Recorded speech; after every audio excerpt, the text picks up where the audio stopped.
Syllabus में ये जोड़ना चाहिए कि एक अच्छे टीचर की पहचान क्या है। जैसे अभी क्या होता है कि टीचर लोग स्कूल में आ जाते हैं, खैनी बनाते रहते हैं, कहाँ है कोई, वो तो टीचर लड़के से मंगा देते हैं कि बबुआ पान लेते हो अमेरिका थी। अजब हाल है बेचारा, लड़के पे क्या इफेक्ट पड़ेगा इसका। टीचर्स के लड़कों को भी ये एक तरह का आप समझिए कि किताब में लास्ट में एक पन्ना जोड़ देना चाहिए, एक अच्छे टीचर की पहचान। गुटखा पान खा रहा, भाई आपको अगर खाना है, आप बुरा मत मानिएगा, अगर आप खाते होंगे तो आप स्कूल के बाहर खाइए। 8 घंटे क्लास में अगर आप स्कूल के पीरियड में नहीं खाएंगे तो मर नहीं जाएंगे आप वहां से, लेकिन आपके वजह से एक लड़के का इमेज खराब हो जाता है, वो भी सोचेगा टीचर खा रहे तो हम क्यों नहीं खाएं। दूसरा, टीचर्स का जो पहनावा ओढ़ावा है उस पर भी एक इसके लिए भी एक कंडक्ट कोड होना चाहिए। आजकल क्या होता है कि जो खास करके इसे कोचिंग लाइन में हम कर रहे हैं, कोचिंग के टीचर जो होते हैं इतने महंगे कपड़े पहनने लगते हैं लोग ना, कि लड़के के अंदर एक अपने से एक तो भावना आने लगती है, यार सर इतने अमीर हैं। यार एक स्टूडेंट जो होता है ना, काफ़ी मीडियम फैमिली या गरीब लड़के ही ज़्यादा पढ़ने आते हैं कोचिंग इंस्टीट्यूट में, तो जो टीचर को देख के ना उसके अंदर एक लगने लगता है कि नहीं वो अमीर हैं, पैसे वाले हैं, इसलिए उतना पढ़ के वहाँ चले आए हैं, और हम गरीब हैं, हमारे पास उतना कपड़ा नहीं है अच्छे, तो नहीं। तो टीचर्स को भी सोचना चाहिए जो क्लास में जा रहे हैं एक सिंपल वे में जाएं, ताकि आपको लगे कि नहीं हाँ आप भी एक नॉर्मल इंसान हैं। बाकी आप अपने पर्सनल जिंदगी में घूमिए ना 2 करोड़ की लंबोर्गिनी कार खरीद के, कौन मना किया आपको। साथ ही आप देखे होंगे कि कुछ टीचर ऐसे होते हैं जो क्लास में आएंगे तो अपने बारे में बताने लगेंगे, हम ये हम वो।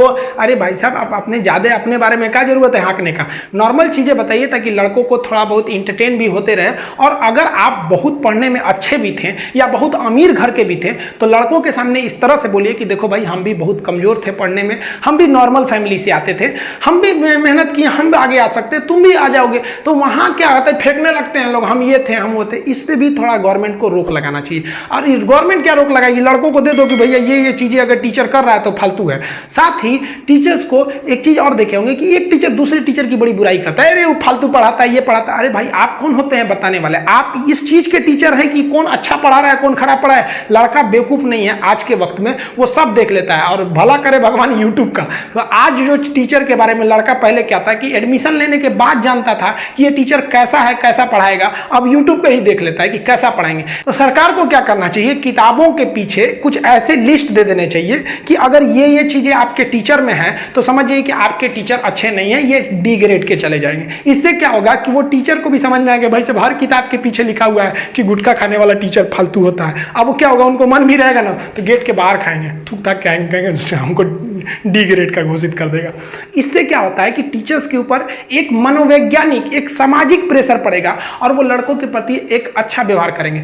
वो जमाना गया जब द्रोणाचार्य और अर्जुन का रिलेशन। आज के वक्त में एक अच्छा टीचर वही है जो लड़के को एकदम फ्रेंडली व्यवहार करके पढ़ा सके। वरना अगर लड़के के अंदर ये भावना आ जाएगी कि ये मेरे टीचर हैं तो वो खुल के सवाल ही नहीं पूछ पाएगा। स्टूडेंट का लेवल नीचे होता है और टीचर का लेवल ऊपर होता है। अगर वो अपने लेवल से पढ़ा देगा तो इसको समझ में नहीं आएगा। तो करना क्या चाहिए कि टीचर्स को अपने लेवल को थोड़ा सा नीचे लाना चाहिए और स्टूडेंट को क्या करना चाहिए कि घर से पढ़ाई करके थोड़ा सा मेहनत करके अपने लेवल को थोड़ा ऊपर करना चाहिए। तब ये मैच होगा, तब कोई दिक्कत नहीं आएगी। लेकिन अभी क्या है कि टीचर जो है अब और ऊपर लेवल से पढ़ा रहा है, लड़का घर में पबजी खेल रहा है, उसको और कोई फुर्सत नहीं है। तो दोनों की जिम्मेदारी बनती है, तभी हम इस देश को ले जाएंगे आगे। शिक्षा का मतलब क्या होता है कि आपको एक अच्छा इंसान बनाना। कुछ लोग कहते हैं कि जो मैथ में इंटीग्रेशन समेशन पढ़े थे, इतिहास में जो पलासी का युद्ध, सिकंदर का आक्रमण, ये सब पढ़े थे, भूगोल उगोल में पढ़े थे, उस सब का अभी जरूरत क्या पड़ता है, हमको पढ़ाया क्यों? तो भाई साहब देखिए, पढ़ाई का अर्थ होता है कि आपके दिमाग को विकसित करना।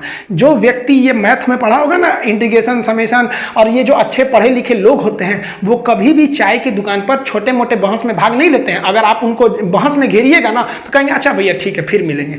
और वही जो ये सब नहीं पढ़ा रहता है वो कहेगा, उल्टा सीधा बहस में फंस जाता है। तो पढ़ाई का उद्देश्य क्या होता है? सर्वांगीण विकास करना, आपके दिमाग का विकास करना। वरना आईएएस की पढ़ाई में जितना इतिहास भूगोल पढ़ाया जाता है उन लोग को, ड्यूटी लाने के बाद डीएम की कुर्सी पे बैठ के इस सब का कोई काम नहीं है। काम क्या है कि पढ़ाई के वक्त में जो अपने दिमाग को उसने विकसित किया, उस विकसित दिमाग का उपयोग वो नौकरी के बाद कैसे समाज की सेवा में करेगा, ये उद्देश्य होता है।